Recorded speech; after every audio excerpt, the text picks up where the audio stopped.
আসসালামু আলাইকুম বন্ধুরা, যারা হোয়াটসঅ্যাপ ব্যবহার করি, তো হোয়াটসঅ্যাপে আমাদের যদি কোনো নোটিফিকেশন আসে, মানে কল এসএমএস আসে, তাহলে এগুলো ডিসপ্লেতে দেখায় না। তো কেন দেখায় না, কিভাবে সমাধান করব, আমরা শুধু 1 মিনিটের মধ্যে এটা সমাধান করতে পারবো। তো এখানেও আমরা হোয়াটসঅ্যাপ দেখতে পাচ্ছেন, তো আমরা এখান থেকে বেরিয়ে যাব।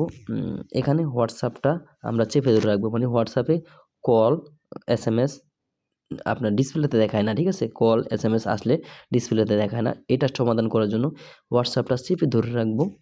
চেপে ধরে রাখার পর এরকম আসবে, এরকম আসার পর দেখতে পাচ্ছেন অ্যাপস ইনফরমেশন, অ্যাপ ইনফো, এই যে আই বাটনটা রয়েছে, বা অ্যাপ ইনফো নাও লেখা থাকতে পারে, আই বাটনটা থাকতে পারে। আই বাটনের মধ্যে ক্লিক করবেন। আই বাটনের মধ্যে ক্লিক করার পর এখানে দেখতে পাচ্ছেন নোটিফিকেশনস, এখানে ক্লিক করতে হবে। ছোট্ট একটা ভিডিও হবে, আশা করি লাইক দিয়ে কন্টিনিউ করবেন। অবশ্যই একটি লাইক দিবেন আর শেয়ার করে দেবেন ভিডিওটি, আর চ্যানেলটি সাবস্ক্রাইব করবেন। এখানে দেখতে পাচ্ছেন এই নোটিফিকেশন যদি অফ থাকে, অবশ্যই আপনি কোনো কিছু দেখাবে না, তো এখানে অন করে দিবেন।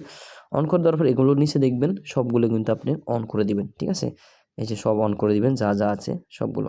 এরপরে এখান থেকে বেরিয়ে যাবেন। এখান থেকে বেরিয়ে যাওয়ার পর আমরা হোয়াটসঅ্যাপটা ওপেন করব। হোয়াটসঅ্যাপটা ওপেন করার পর এখানে আমরা দেখতে পাচ্ছেন এই যে থ্রি ডট আছে, এখানে ক্লিক করতে হবে। থ্রি ডটে ক্লিক করার দেওয়ার পর এখানে আপনারা দেখতে পাচ্ছেন সেটিংসে ক্লিক করতে হবে। সেটিংসে ক্লিক করার পর এখানে এরকম আসবে, একটু নিচে চলে যাব। এই যে দেখতে পাচ্ছেন নোটিফিকেশনস, এখানে ক্লিক করতে হবে। নোটিফিকেশনসে ক্লিক করার পর এখানে দেখতে পাচ্ছেন থ্রি ডট আছে, থ্রি ডটে ক্লিক করব। থ্রি ডটে ক্লিক করলাম। এরপর দেখতে পাচ্ছেন এখানে রিসেট নোটিফিকেশন সেটিং, এখানে ক্লিক করবেন। এটা আপনি এরপর রিসেট করে দিবেন। এই মানে আপনার হোয়াটসঅ্যাপে যে উল্টাপুল্টা সেটিংগুলো আছে, এগুলো কিন্তু জাস্ট আপনার উল্টাপুল্টা যেগুলো আছে সেটি মানে আগের মতো হয়ে যাবে, ঠিক আছে? একবারে নিউ হয়ে যাবে, ঠিক আছে? এরপরে যদি আপনি এই প্রবলেমগুলো থাকে, এটা আর থাকবে না।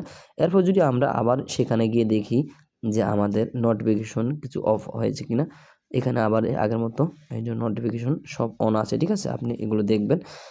তো এইটুকু করলে আপনাকে আশা করি এই সমস্যা থেকে আপনি সমাধান পেয়ে যাবেন 100%। তো ভিডিওটি ভালো লাগলে শেয়ার করে দিবেন অবশ্যই, আর চ্যানেলটি সাবস্ক্রাইব করবেন, আর নতুন ভিডিও পাওয়ার জন্য বেল বাটনটি অন করে রাখবেন, আর একটি লাইক দিবেন।